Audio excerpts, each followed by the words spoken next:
অলস কচ্ছপ আর পরিশ্রমী পিঁপড়ে। একদিন রোদেলা দুপুরে একটা কচ্ছপ গাছের নিচে আরামে ঘুমাচ্ছিল।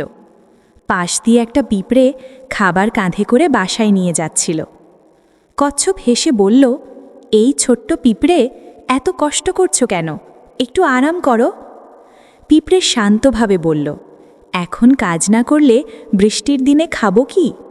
কচ্ছপ আবার হাসল, আরে বৃষ্টি আসতে তো অনেক দেরি। কয়েকদিন পর শুরু হলো ভারী বৃষ্টি। চারদিকে পানি আর কাদা। কচ্ছপের খাবার শেষ, সে ক্ষুধায় কাঁদতে লাগল। তখন সে দেখল পিঁপড়ের ঘরে খাবার ভর্তি। পিঁপড়ে আগেই সব জোগাড় করে রেখেছে। কচ্ছপ লজ্জা পেয়ে বলল, বন্ধু, তুমি ঠিকই বলেছিলে, সময় থাকতে কাজ করা দরকার। পিঁপড়ে হেসে বলল, পরিশ্রম কখনো বৃথা যায় না। শিক্ষা: সময়ের কাজ সময় মতো করলে ভবিষ্যতে কষ্ট পেতে হয় না।